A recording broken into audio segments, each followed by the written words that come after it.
Portland Appraisal Blog and Introduction. Welcome to the YouTube channel for the Portland Appraisal Blog. You can find us online at portlandappraisalblog.com.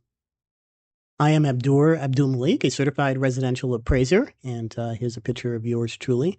Although I have to admit, these days I am a bit scruffier, but I am licensed to appraise in Oregon and Washington, although I did get my start in the appraisal profession in the state of California.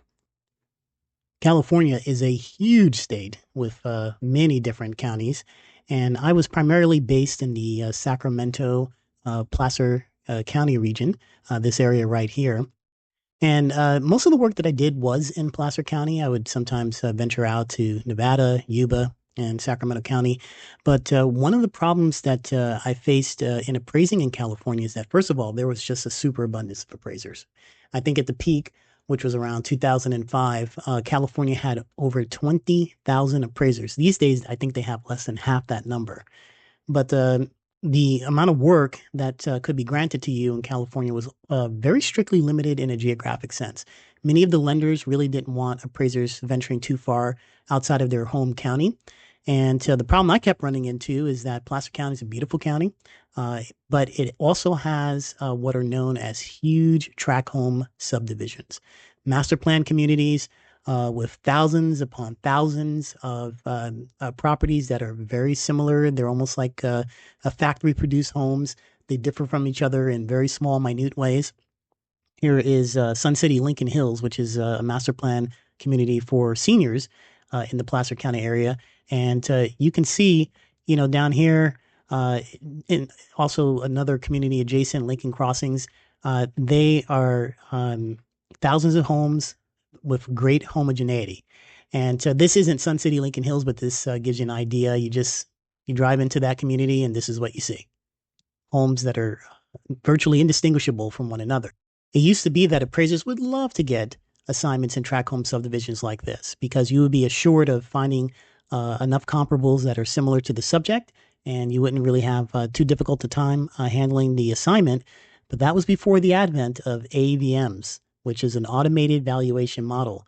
Now, an AVM is defined as a service that combines mathematical or statistical modeling with databases of existing properties and transactions to calculate real estate values. So, fancy talk, essentially, it's a silicon brain using mathematical models to compute the likely value of a property. Now, when the property is complex, when there's very little data, these AVMs can choke. They can have a really, really hard time coming up with a valuation. But when it's like a tract home subdivision like the one we had examined earlier, the AVMs eat that for breakfast. So what happened was there just wasn't a whole lot of work in California for a lot of appraisers. A lot of people left the profession. And at a certain point, I decided to venture up to the Pacific Northwest. I heard some really good things about Oregon. So I got my appraisal license in the state of Oregon, and I settled into the Multnomah County region. And I now appraise primarily in these 6 counties. Multnomah County is the county that the city of Portland is located in. And Washington and Clackamas counties are also large counties with quite a bit of housing stock. If you were to take Multnomah, Washington, and Clackamas, that's about 90% of the homes in the Portland region. Since I live near the Columbia River, I decided to get my appraisal license in the state of Washington as well. And I primarily service these 4 counties in the state of Washington, although I would say 90% of my work is done in Clark County in the state of Washington. That's where the city of Vancouver is located. I actually have an easier time reaching portions of the state of Washington than I do outlying counties in the state of Oregon. Clark County, which is home to the city of Vancouver, I can get there in 20, 25 minutes, and getting to outlying counties like Yamhill can easily take over an hour of commute time each direction. I actually really enjoy appraising in Clark County. They have one of the best government information services systems in the entire region. It really is a gold standard for how government information should be presented to front-facing users. You can look up many different items. You can get a lot of important information, and it really makes it so that it reduces the amount of interactions I have to have with the assessors and the planners because they present all the information in a very straightforward fashion on their website. So now let's talk a little bit about my credentials and work experience. I'm a board member of the ASA Portland, Oregon chapter of Real Property Appraisers. I serve as the secretary of the chapter. I've been in that position since the year 2018, and the ASA stands for the American Society of Appraisers. Here is our website. We used to be known as NAFA, the National Association of Independent Fee Appraisers, but that organization folded into the American Society of Appraisers, so we're now known as the ASA-IFA Portland/Rose City chapter. A little bit of a mouthful, but we are definitely the most active professional organization of appraisers in Portland. We offer our members a variety of free educational offerings throughout the year. This photo is from a recent presentation we had from the ACLB, the Appraisers Certification and Licensing Board. Generally, we like to have them visit about once a year. They give us a lot of good information about what the state board might be concerned about, what they're investigating, how we can best structure our appraisal reports to avoid violating any of the Oregon statutes, to make sure that our reports are compliant with USPAP, which is the Uniform Standards of Professional Appraisal Practice. And these meetings are well received by the membership because a lot of important information is shared. So now we can move on to some of my credentials. I am designated with the Appraisal Institute. I am an SRA. The Appraisal Institute is generally recognized as the premier professional association of appraisers.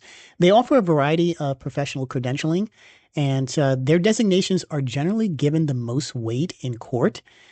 The SRA, the designation that I have with the AI, this particular credential took me about 2 years to obtain.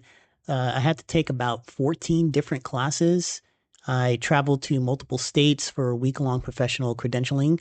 And I think I took about 16 different examinations, and I had to submit samples of my appraisal work for review and critique by an assessor. So it was a bit of a process. It took a long time, but it was worth it. I definitely sharpened my professional skills, and it allowed me to handle the complex assignments that usually come my way these days. I am also designated with the American Society of Appraisers. I hold the ASA credential. The ASA is a little bit different than the Appraisal Institute because they involve more disciplines. Professional gem appraisers, for instance, would probably hold a credential from the ASA.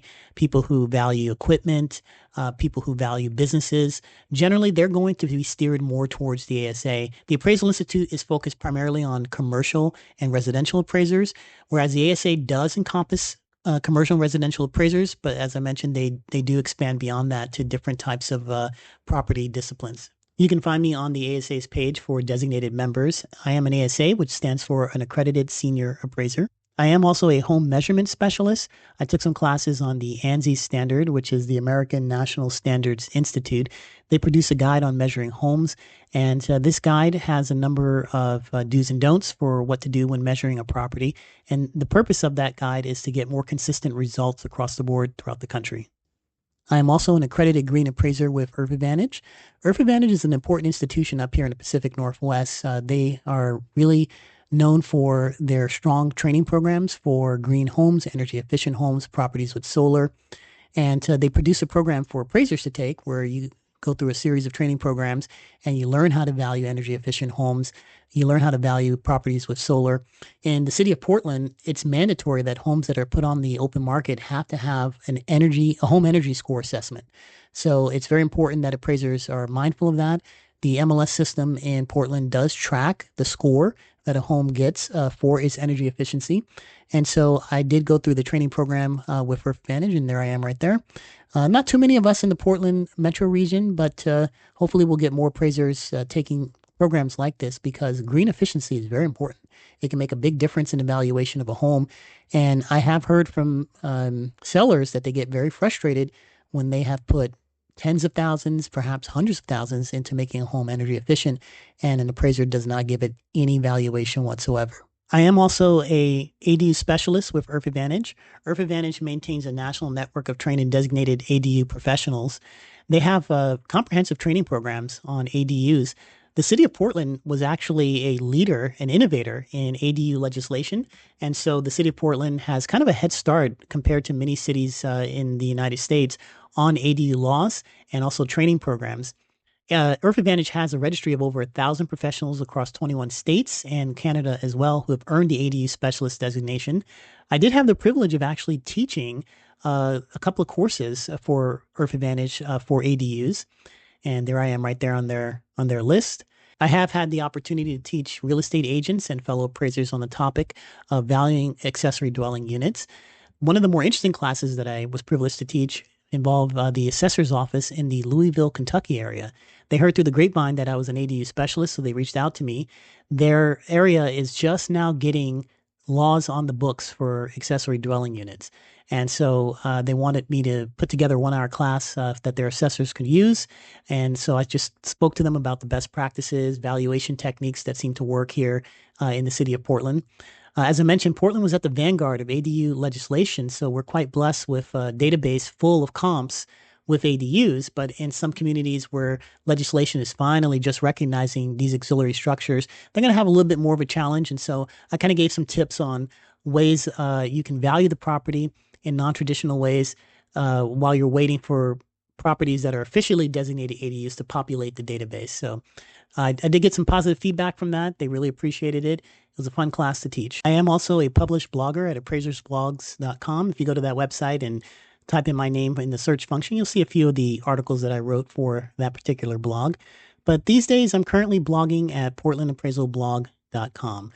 So this YouTube channel is an extension of the blog, and the Portland Appraisal Blog is designed to focus mainly on the Portland region, those 6 counties that I mentioned earlier, and it is going to cover a variety of topics pertinent to the Portland region residential real estate market, but there will be some items in the blog that can apply to any municipality, any metro area.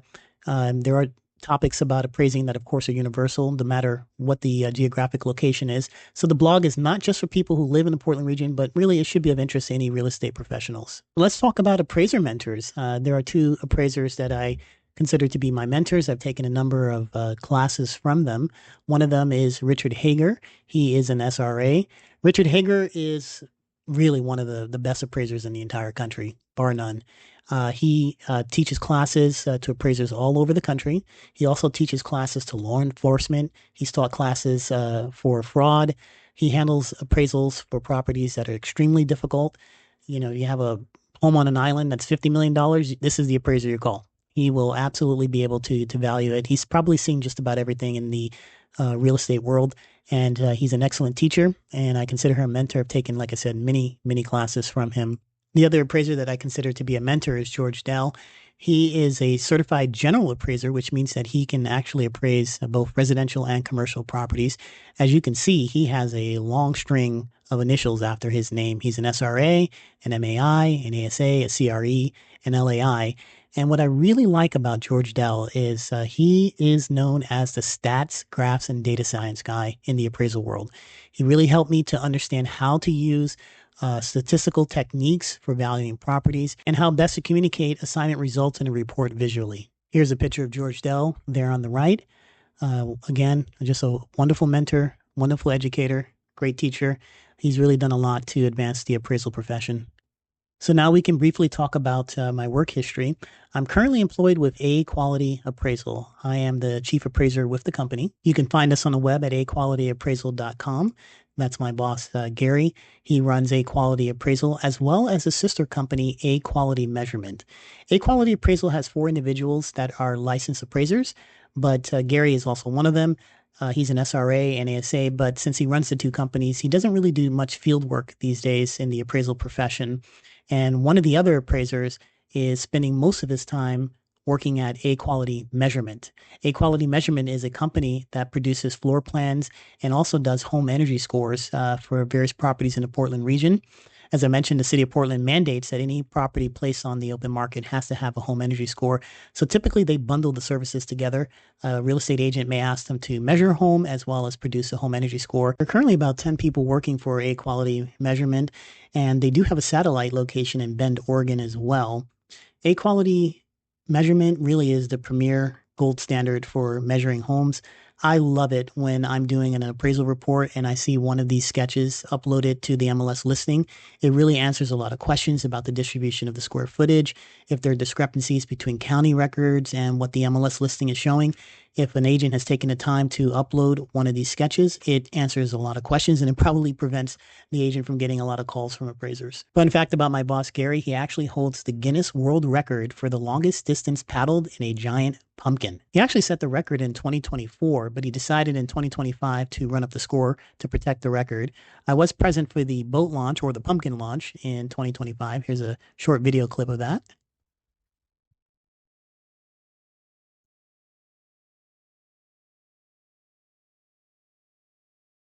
According to a blog post that he made in 2024, he paddled 45.69 miles in about 26 hours. This year, 2025, he paddled 58.57 miles in 23 hours and 48 minutes.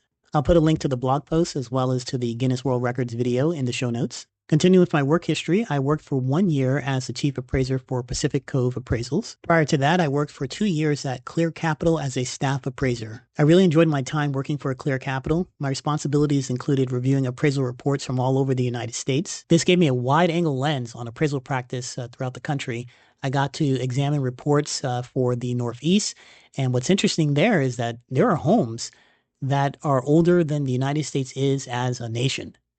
I got to also see reports from the South, from the Midwest, to the West Coast. And interestingly enough, in areas like Alaska and Hawaii, I got to see some of the interesting realities there. For instance, in Alaska, an appraiser may also have to include a flight fee when they're giving a quote for how much it'll cost for them to do an appraisal, because so many parts of Alaska are remote that they'll have to fly to different areas in order to do the appraisal. And then with Hawaii, I was kind of surprised the first time I saw this in a report, but it makes sense. This is a lava flow map. So on the Big Island, there are active volcanoes, and lenders require appraisers to put these maps in to make sure that the house that they're doing a loan for is not projected to be buried under tons of molten lava. So briefly, we'll go over my work experience. I've appraised properties of various types, including single-family homes, multifamily homes up to 4 units. Fun fact, residential appraisers are limited to 4 units or less. 5 units or more, it has to be appraised by a commercial appraiser, also known as a certified general appraiser. I've appraised condominium homes. I've appraised co-housing. I've appraised rural properties, properties on acreage. I've appraised vacant land, be it in a rural, suburban, or urban setting. I've appraised excess land. Now, that's land that may have an independent highest and best use. It could potentially be divided off and turned into its own buildable lot. I've also appraised unbuildable land. You might think, well, what's the market value for a parcel that you can't build on? Well, it's not zero. It is pennies on the dollar, but it's not zero. I've appraised manufactured homes, modular homes, new construction, proposed construction, historic registry homes.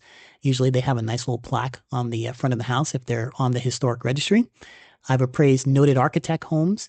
Of course, I've appraised accessory dwelling units, ADUs. And a trend that's starting to develop is condoizing ADUs. What will happen is maybe a developer will buy a house, drop 2 ADUs in a backyard, then condoize the entire project and sell each piece off individually. That's becoming more prominent. I've also appraised manufactured ADUs where the ADU is manufactured off-site and then just plunked into a backyard. I've appraised tear-down homes, although in many parts of Portland, they usually don't tear them down. Even though they're technically a tear-down, they'll generally rehab them. I think the permitting process is a lot easier to rehab them than to completely remove them and start fresh. I've also appraised partially completed homes. Those are challenging and interesting assignments. I've done that a few times now. And I also appraise age-restricted homes. That's generally 55 or older. There aren't too many age-restricted communities in the Portland region, but there are a few. My appraisal and analytical experience includes doing market value appraisals, fair market value appraisals. Fair market value usually comes up in estate tax and for IRS appraisals. I've done rental value. I've done retrospective values. I think the furthest back in time I've gone for an appraisal report is 20 years. The RMLS system does reliably have data from the year 1998 onwards. I've done data def appraisals. I've done review appraisals. I do litigation appraisals for attorneys. I've been to court a number of times, typically for divorce work.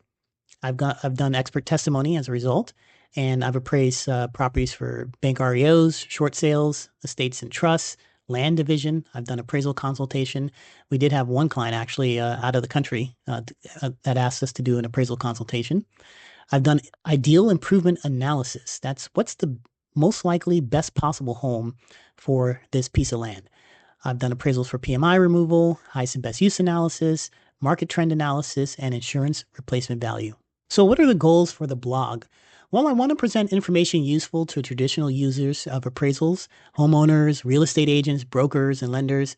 And I also want to present information useful to adjacent users of appraisal services, such as accountants, estate planners, lawyers, fiduciary agents, etc. I'm going to provide in-depth regional analyses of the real estate market for the Portland region. And I'll also provide neighborhood analyses. The city of Portland has 95 defined neighborhoods. I'm going to get to every last one of them. I'll produce a blog post as well as a video summary of the findings for the analyses there. Feedback and suggestions are welcome. Feel free to suggest topics in the comments below. You can ask questions about appraisals, appraisal methodology, and appraisal practice. You might be wondering, why do appraisers always do this? I'll be happy to produce a blog post and a video essay discussing that. And of course, you can help the channel out by subscribing to the channel. You can also give us a like and perhaps even turn on notifications. Thanks so much for watching. You can contact me via any of the channels below. My email address is abdur@portlandappraisalblog.com. I am also on social media on X/Twitter @PDXappraisals and Instagram @PDXappraisals. We hope to see you for future videos.